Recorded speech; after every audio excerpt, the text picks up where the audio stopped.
네, 우리 영웅 형제 환영해서 너무 감사하고요.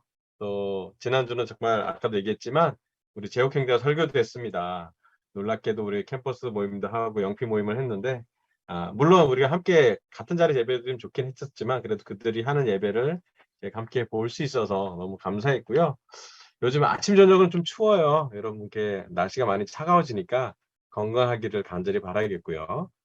또 지난주 토요일 날은 저희가 필리핀 교회의 주최로 해서 정확히 얘기하면 이제 세부 교회 주최로 해서 영성 워크숍이 있었어요. 그래서 그 워크숍에 제가 초대를 받아서 한번 영어로 또 컨퍼런스 하는 걸 같이 들었는데요. 오늘부터 몇 주 동안은 너무 좋은 설교가 있고 우리한테 좀 이렇게 좀 영적 너무 필요를 채울 수 있을 것 같아서 설교 한번 준비해 왔습니다. 화면 공유하면서 말씀 나누도록 하겠습니다.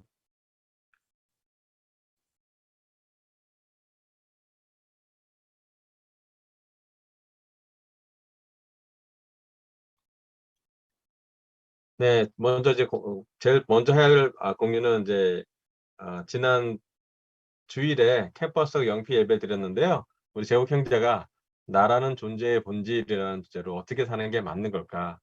네, 우리는 장님이라고 앞을 못 본다는 말씀도 했고, 그래서 하나님의 인도하심을 좀 같이 보자라는 말씀을 같이 나눴는데, 저한테 되게 특별한 시간이었던 것 같아요. 우리 캠퍼스랑 영피라 그래요. 아, 지금 대학교 다니는 친구들, 근데 대학 다니는 친구들은 중간고사라서 모든 사람도 있고요. 또, 그, 영피라고 그래서 우리 이제 강서 캠퍼스 애들은 대부분 이제 직장을 들어갔습니다. 이렇게 찬양을 이렇게 하는 모습이 나왔고요. 여기 있는 우리 왼쪽에 있는 자매가 우리 지훈이라고 조카고요. 요 이렇게 뒤에서 지금 활동 옷 입고 있는 친구가 이제 박지훈이라는 우리 태경이 군대에서 만난 후임인데 이 친구가 이제 십자가 공부를 다 끝냈어요. 그래서 조만간 이제 세례를 기도하는데 기도해 주시면 좋겠습니다. 이 지훈이라는 친구가 아직 취업 준비를 하고 있고 또 싱가포르에서 대학을 졸업했는데 고민이 많은 친구예요. 하지만 이제 말씀 보면서 제자들과 같이 여행도 다니고 교제를 깊게 하고 또 십자가 공부도 해서 지금 이제 십자가가 좀 마음으로 느껴지는 거에 대해서 현재 많이 기도하고 있다고 합니다. 그래서 여러분 기도를 함께 해주시면 너무 좋겠고 또 캠퍼스와 젊은 사람들, 젊은 영 프로페셔널을 위해서 기도해 주시면 참 좋겠습니다. 자, 오늘은 이제 필리핀 교회가 주최했던 영성 워크숍에 세 번의 3교시를 했는데 그중에 첫 번째 포인트를 좀 같이 나누려고 합니다.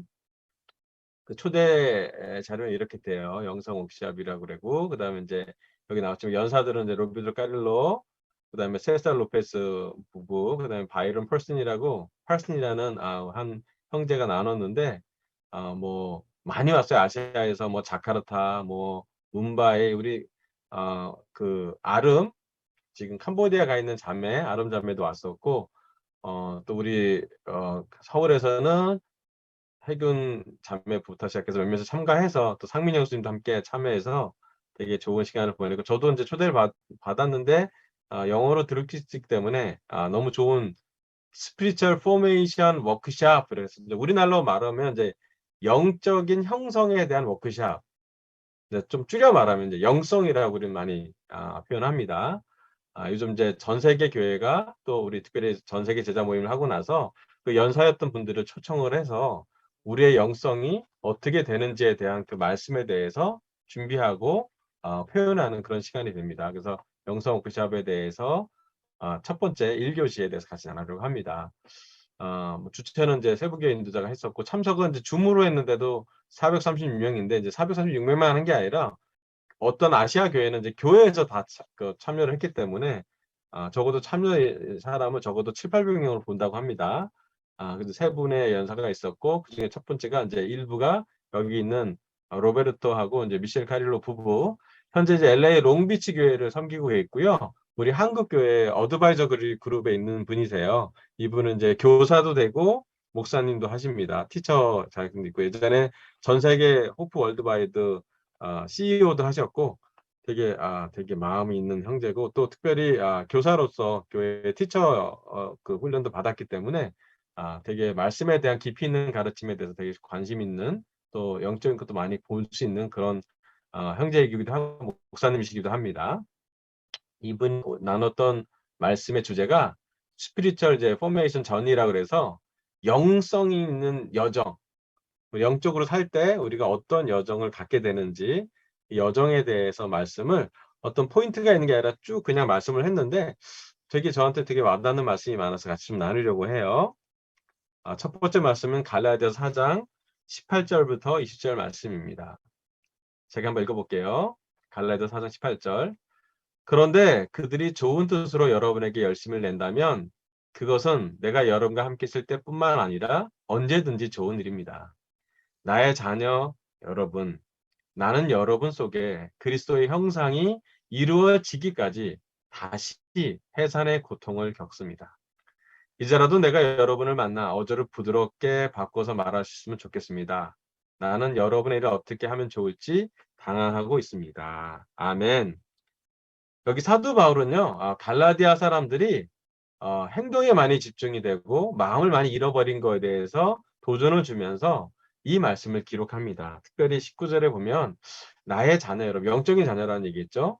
나는 여러분 속에 그리스도의 형상이 이루어지기까지 다시 해산의 고통을 겪는다고 표현합니다. 사도 바울은 우리가 제자로서 우리의 삶이, 우리의 마음이 그리스도의 형상이 이루어지기까지 끝까지 다시 도와줘야 되고 또 그들이 특별히 갈라디아 제자들이 해산의 고통을 겪을 정도로 그리스도의 형상이 생기를 간절히 바랬던 것 같아요. 그리고 사도 바울은 그것을 그 삶에 기록합니다. 우리 삶에 여러 가지 목표가 있죠. 우리가 직장을 다니는 사람은 성장하는 걸 목표하고 또 승진하는 걸 목표할 수도 있고 학교를 다니는 친구들은 졸업이 목표일 수도 있고 또 여러 가지 관계의 목표가 여러 가지 있습니다. 특별히 영적으로도 우리에게 많은 목표가 있었죠. 예전에는 뭐 세례 수, 뭐 방문자 수, 인도자를 세운 수가 뭐 목표가 되기도 했습니다. 하지만 사도 바울이 삶의 목표라고 정할 때 그 중에 하나는 그리스도의 형상이 이루어지는 것이라고 그는 선언합니다. 예수님 안에서 충분히 성숙해지는 것, 즉 예수님을 닮아가는 것을 그의 삶의 목표로 그는 성경에서 기록하고 있습니다. 충분히 예수님과 닮아가는 것이 우리 영적인 삶의 성장이고 성숙이라는 것을 그는 기록하고 있습니다. 여기 보면 이제 나비가 되잖아요. 이게 애벌레에서부터 이렇게 딱 쳐서 이렇게 집이 져서 나중에 결국은 이렇게 나비의 모양이 될 때까지. 사실은 이때의 모습, 애벌레의 모습보다는 나비의 모습이 성체의 모습이고 예쁜 모습이잖아요. 과정은 되게 어렵잖아요. 약간 좀 애벌레 모습으로 끝나는데 형상이 변화된다는 것이에요. 우리 속의 삶이 그리스도의 형상이 우리가 이제 세례 받으면서 시작될 뿐인데 점점점 시작돼서 결국 예수님처럼 예수님의 신적인 성품에 참여하는 것이 우리 삶의 목표라는 것을 이야기하고 있습니다. 그리스도의 형상이 우리 삶에 이루어지는 것, 영적으로 우리 형성이 우리의 모습이 변화되는 것을 우리 삶의 목표라고 그는 기록하고 있습니다. 고린도후서 3장 17절부터 18절을 읽겠습니다. 고린도서 3장 17절. 주님은 영이십니다. 주님의 영이 계신 곳에는 자유가 있습니다. 우리는 모두 너울을 벗어버리고 주님의 영광을 바라봅니다. 이렇게 해서 우리는 주님과 같은 모습으로 변화하여 점점 더 큰 영광에 이르게 됩니다. 이것은 영이신 주님께서 하시는 일입니다. 고린도후서에서 사도 바울은 주님을 영이라고 표현하십니다. 그리고 예수님과 함께 있는 곳에는 영이 있는 곳에는 자유가 있다라고 표현합니다. 그리고 얘기합니다. 우리는 모두 이렇게 이렇게 얼굴을 가린 것을 벗어버리고 주님의 영광을 바라본다고 합니다. 이 말씀은 무엇인지 예전에 구약에 모세가 하나님과 시간을 보내고 나서 하나님의 영광이 그 얼굴에 너무 빛이 났어요. 그래서 모세가 내려와서 하나님 말씀 10계명을 전할 때는 모세 얼굴에 하나님의 영광이 남아 있어서 빛이 너무 강하게 뿜어 나갔죠. 그래서 모세 얼굴을 너울로 가렸습니다. 근데 이제 계속 모세가 가릴 수밖에 없었던 게 점점점 시간이 가면서 하나님의 영광이 모세의 얼굴에서 사라졌어요. 근데 사라진 모세 하나님의 영광을 드러내고 싶지 않아서 모세는 계속 얼굴을 가렸다고 합니다. 이 얘기는 우리한테 어떤 얘기를 좀 시사하냐면 우리가 예수님을 닮았을 때 처음에 제자가 될 때는 변화가 많이 됐잖아요. 로베르토 칼로도 이제 그 형제, 그 목사님은 제자로 사는 지 40년 됐고, 우리 자매, 그 사모님은 42년 됐다고 합니다. 근데 목사님이 솔직하게 고백한 게 뭐냐면, 내가 서역 공부할 때 그 열흘 동안 선거 세례를 받았는데, 서역 공부 시작 때부터 세례까지 정말 큰 변화를 겪었대요. 말씀에 대해서 매일 읽었고, 매일 공부했고, 또 기도를 매일 했고, 뿐만 아니라 죄를 고백하면서 정말 십자가까지 공부하면서 내 마음의 변화를, 삶의 어떤 중요한 결정, 내가 평생 예수님을 따라가겠다, 어떻게든 예수님처럼 살고 싶고 예수님을 닮아가고 싶고 십자가 예수님에게 같이 나누고 싶다라는 마음으로 그의 마음이 변화됐다고 합니다. 근데 그 변화는 엄청 큰 변화였죠. 마치 그 여기 나온 것처럼 하나님과 시간 보내서 영광이 우리한테, 예수님의 그 십자가와 부활의 영광을 우리가 서역풍을 통해서 경험을 했겠죠. 그런데 그 10일 동안의 서역 공부할 때의 변화와 지금 나머지 거의 40년 가까이 지금 제자 삶을 살았는데 나는 지금 어떻게 변화하고 있는지, 그때 열흘 동안 정말 많은 변화가 있었는데 그 변화를 지금도 시간이 가면 가지만 날짜가 갈 때 똑같은 10일일 때 그 정도의 변화를 우리가 경험하는지에 대한 생각을 고민하게 됐대요.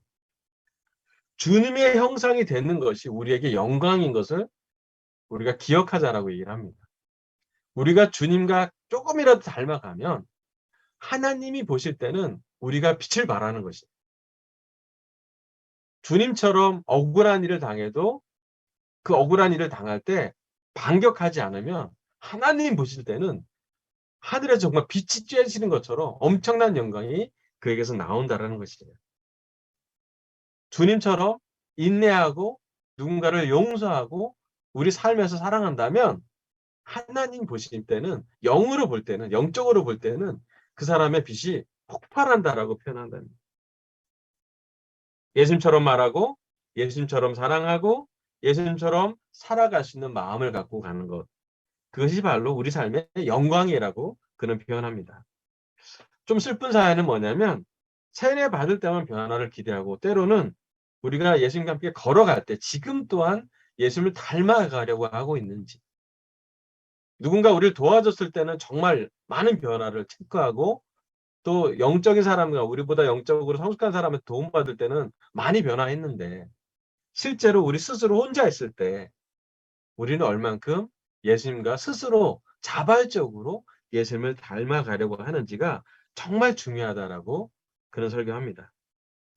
단지 예수님을 닮으려고만 애를 쓰는 게 아니라 예수님을 바라본다면, 마치 모세가 하나님과 바라봤을 때 그가 얼굴에 영광이 남은 것처럼 우리가 어떤 노력을 해서 어떤 행동을 해서 예수님을 닮아가는 것도 중요하지만 우리의 마음 속에, 우리의 영혼 속에 예수님이 얼마나 담겨져 있는지, 예수님이 얼마나 우리 마음 속에 녹여져 있는지를 바라보라고 그는 이야기하고 있습니다.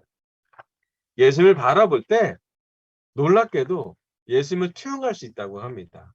우리가 예수님을 집중해서 분산과 소음 없이 여러 가지 산란된 막 걱정하면서 막 복잡한 상황에서 보는 것뿐만 아니라 좀 집중해서 예수님을 볼 때 마치 호수가 맑은 호수가 됐을 때 하늘을 담아내잖아요. 예, 제가 춘천에 이번에 자전거 타러 가서 잠깐 지나가면서 잊지 않을 장면. 춘천에 있는 소양강이라는 호수가 파도가 안 치니 어떤 일이 벌어지냐면 하늘에 있는 그 파란 하늘과 구름이 호수에 다 담겨져 있더라고요.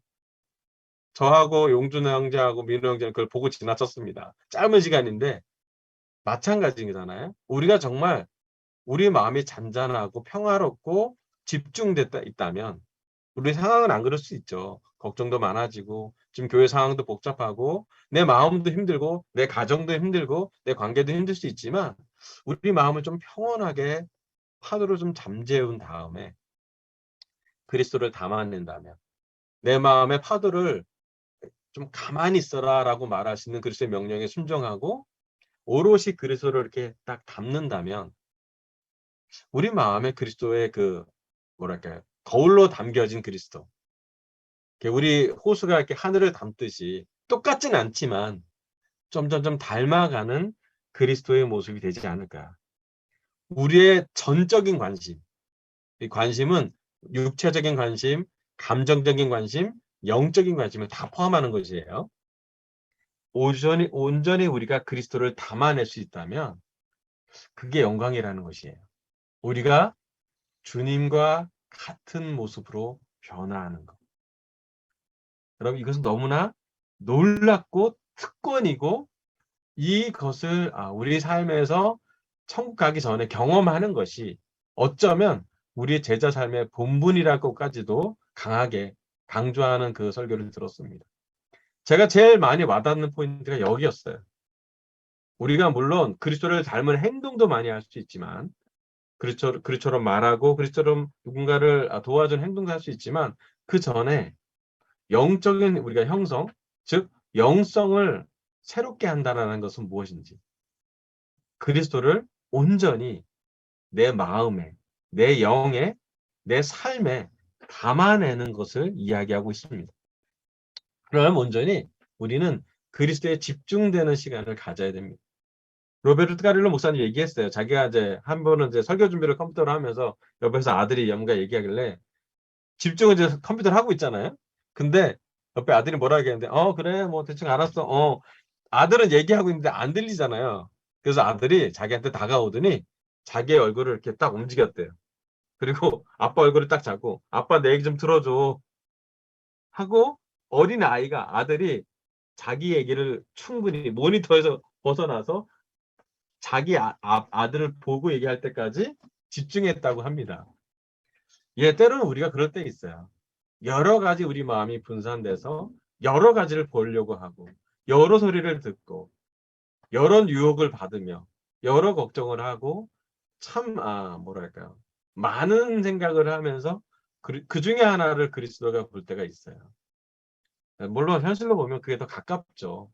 그게 더 누가 이렇게 평온한 상태에서 예수님을 보겠습니까? 하루 중에 우리가 평온한 시간이 얼마나 되겠습니까?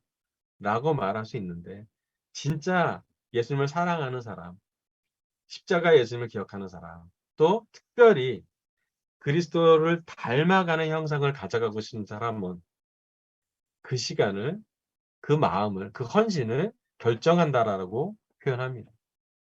우리가 이제 예전에 많이 표현했잖아요. 우리가 콰이타임이라고 표현하기도 했고, 묵상이라고 표현하기도 했죠.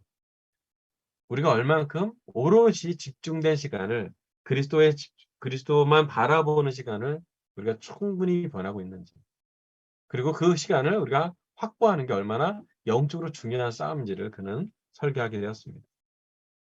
베드로 후서 1장 5절부터 9절 읽어볼게요. 베드로 후서 1장 5절입니다. 그러므로 여러분은 열성을 다하여 여러분의 믿음에 덕을 더하고, 덕에 지식을 더하고, 지식에 절제를 더하고, 절제에 인내를 더하고, 인내에 경건을 더하고, 경건에 신도 간의 우애를 더하고, 신도 간의 우애에 사랑을 더하도록 하십시오. 이런 것들이 여러분에게 갖추어지고 또 넉넉해지면 여러분은 우리 주 예수 그리스도를 아는 일에 게으르거나 열매를 맺지 못하는 사람이 되지 않을 것입니다. 그러나 이런 것들을 갖추지 못한 사람은 근시안이거나 앞을 못 보는 사람입니다. 이런 사람은 자기의 옛 죄가 깨끗하여졌음을 잊어버린 것입니다. 아멘. 사도 베드로는 영적 성숙을 그의 편지에 기록합니다.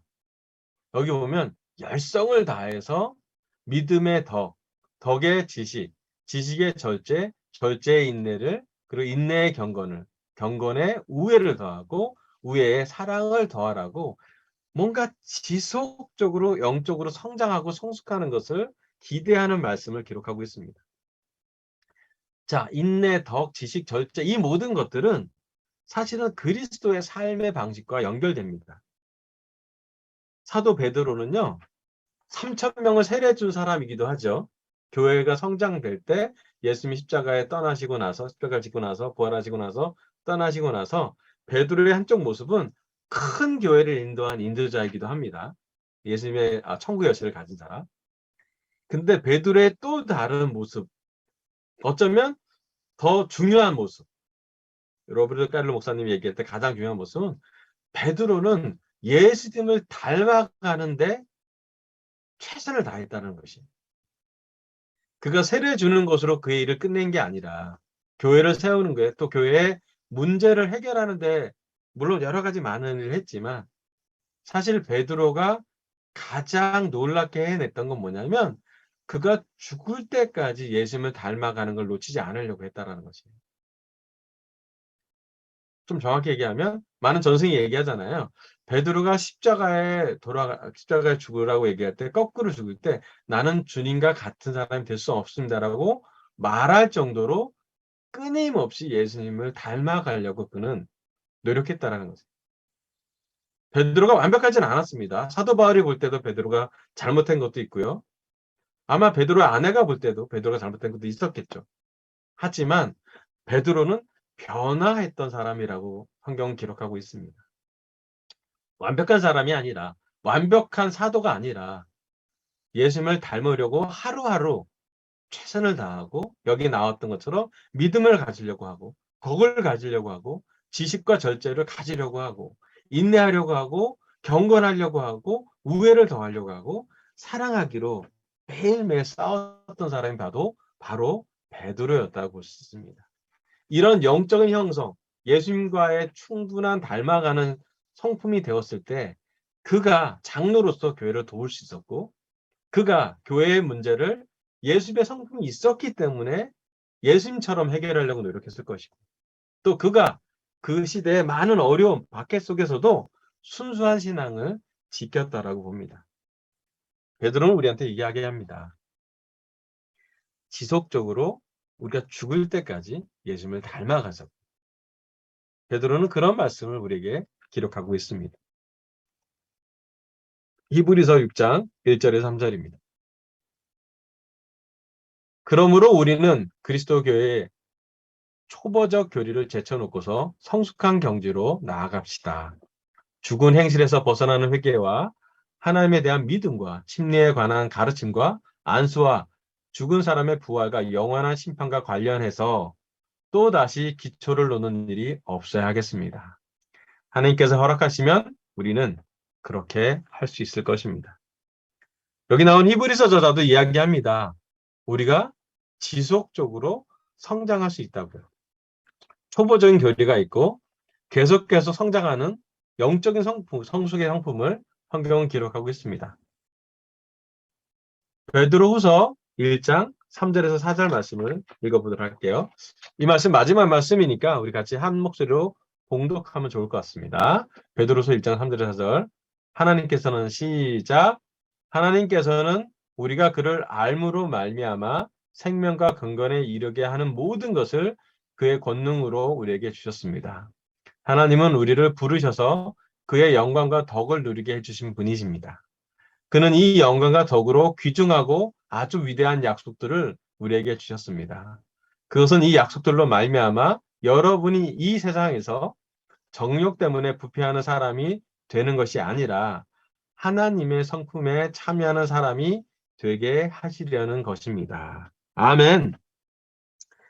사도 베드로는 기록합니다. 우리가 이 세상을 살면서 하나님을 알아가고 궁극적으로는 하나님의 성품에 참여하는 사람이 되게 하시려고 우리를 도우신다고 합니다.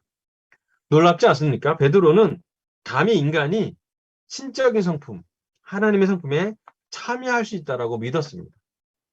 그리고 그것은 생명과 건강에 이르게 할 때 가능하다라고 했습니다.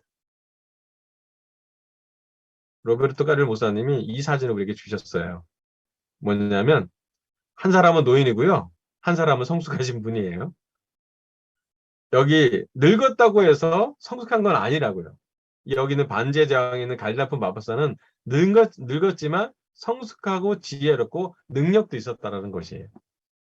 우리가 영적으로 오래되면 오래될수록 우리의 마음과 삶이 오래되는 사람의 오래된 제자로 남을 것인지 아니면 성숙해지는 제자로 갈 것인지, 우리가 영적인 형성은 다르다라는 얘기를 하고 좀 더 예수님과 닮아지도록 노력했으면 좋겠다는 얘기를 합니다.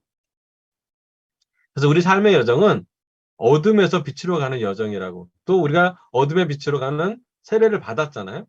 근데 세례를 받고 나서도 여기 나온 것처럼 구원, salvation, 그 다음에 성화, sanctification, 성스럽게 변하는 것이죠. 그 다음에 영화, glorification, 영광스럽게 변한다고요.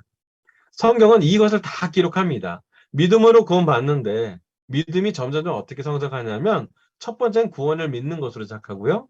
두 번째는 그 구원 안에서 우리가 성스럽게 성령의 영향을 받기 때문에 세상과 구분되는 삶을 살게 되고요. 좀 더 나아가서는 영광스럽게 그리스도의 모습, 하나님의 모습을 우리 삶에, 우리의 육체에, 우리의 말에, 우리의 행동에 담아가게 된답니다. 그렇게 담아가는 것을 영화라고 표현할 수 있다고 합니다. 우리가 오늘 좀 우리가 어디로 가야 될지를 성경은 이야기하고 있습니다. 자, 이제 영적 훈련 여정을 이렇게 한번 그림으로 그려봤습니다. 자, 우리가 처음에 혼돈을 있다가 거짓된 자신에다가 변화를 하죠. 우리가 점점점 자라서 영적으로 변화를 하죠. 세례를 받고. 그리고 점점점 우리가 적합하게 성장합니다. 그리고 질적으로도 성장하죠. 그러다가 벽을 만나게 된대요. 이것은 우리 예전에 이상민 자매가 영적 스피리얼 전이한 한 책을 읽을 때 더 깊은 믿음으로서의 여정이라는 책을 설명할 때도 비슷한 얘기를 했어요. 우리가 삶을 살다가 벽을 담당하게 됩니다. 거짓된 자아에서는 벗어났지만 영적인 자아가 있지만 아직 우리 삶에 영적인 자아지만 완전히 영성으로 변화되지 않은 남은 육적인 부분이 있잖아요. 그때 우리가 교회를 영적으로 성장하면서 영크리스찬한테는 모든 게 너무 영적으로 좋고 기도하는 대로 이루어지고 너무 좋지만 어느 시점 지나서는 삶의 여러 가지 고난을 경험하게 돼요. 뭐 아무리 기도해도 안 될 때가 있기도 하고요. 또 교회 안에서 크고 작은 문제가 생기고 관계가 교회 안에 정말 아무 문제가 없이 형제 자매 우애가 좋아야 되는데 부딪히는 형제가 생기기도 하고 또 심지어 교회 리더십이 부딪힌 것을 보면서 가르치는 것과 또 말씀이 일치하지 않은 것도 보게 되고요. 마치 이스라엘 사람들이 하나님의 선택을 받았지만 바벨론은 포로가 되려 끌려가는 모습으로 그들은 하나님 선택을 받은 사람들에도 불구하고 그들은 삶에 되게 큰 어려움이 있어요. 출애굽을 해도 그들이 이집트만 나오면 모든 게 구원될 거라고 했는데 출애굽을 하고도 가나안 땅에 가기까지 그들은 40년 동안 광야 생활을 하는 것처럼 성경에 나온 여정처럼 사실은 우리 삶에 제자가 되고 나서도 세례를 받고 나서도 벽이 존재한다고 얘기합니다. 어떤 사람은 한 번이 아니죠. 여러 번 벽에 부딪힐 때도 있고 또 우리 교회를 봐서도 몇 년에 한 번씩 꼭 교회 안에 문제가 더 깊어졌던 것도 저는 교회 보고서에 한번 적어봤어요. 우리 교회 리더십에 어떤 위기가 있었는지. 한 3, 4년마다 한 번씩 위기가 있었더라고요. 근데 중요한 건 그 고난 중에서 이 벽을 맞이하면서 우리는 어디로 갈 것이냐라고 선택하게 됩니다. 여기 이 벽에 대해서 우리는 내부적으로 이제 여행을 하게 된다는 거예요. 이 스피리추얼 전이의 핵심이 뭐냐면 어느 정도 지나고 나면 우리가 하나님을 의지하는 쪽으로 가는지 아니면 내 자신이 더 강해지는 쪽으로 우리가 선택하게 된다는 것이에요.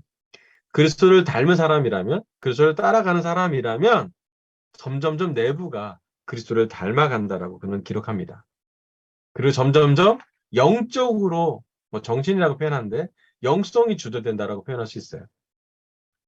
그래서 그 점점점 어떻게 변하냐면 몸은 약해지지만 점점점 융합된 사람, 즉 진리와 사랑의 영으로 진실된 자신이 되는 거예요. 예수님이 그랬잖아요. 진리요 은혜도 충만하신 분이 예수님이라고 했잖아요.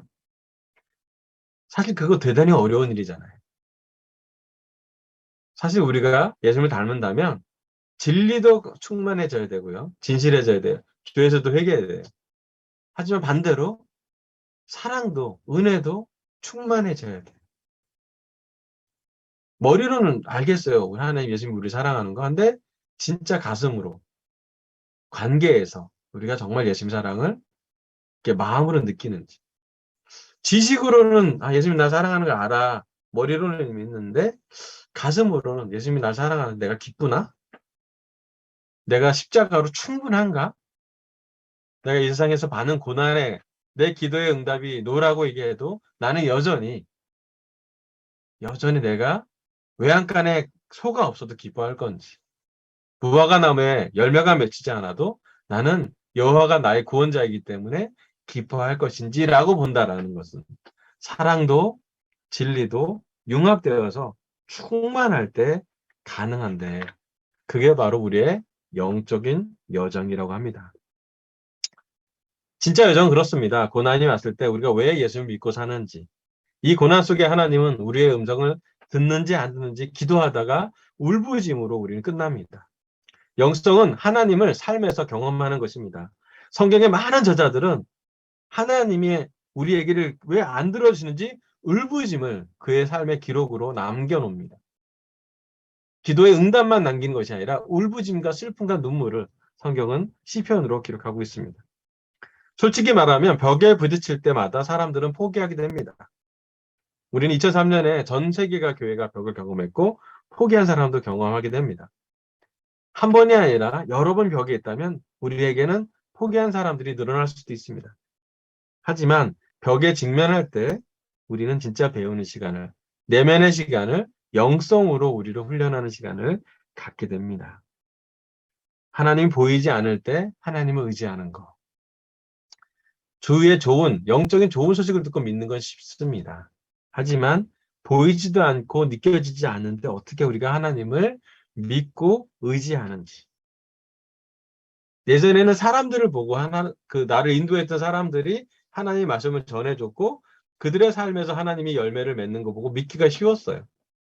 하지만 요즘은 그 사람이 없을 때 내 앞에 누군가 주도해주는 사람이 없고 방향을 제시해주는 사람이 없고 이렇게 해라 저렇게 해라 디렉팅 해주는 지시를 해주는 사람이 없을 때도 우리가 정말 그리스도 앞에 나아가고 있는지. 자, 이것이 바로 우리가 영적으로 변화되는, 예전엔 누가 시켜서 내가 변화됐다면 이제 내가 자발적으로 그리스도를 닮아가는 것을 찾고 단단한 음식을 먹고 영속으로 계속 성장하려고 하는지 그것으로 우리의 삶을 생각해 보시면 좋겠습니다. 자, 그래서 여기 영적인 훈련, 디스플린이라고 하잖아요. 우리의 영적인 여정을 위해서 이러한 훈련이 필요하고 하는데요.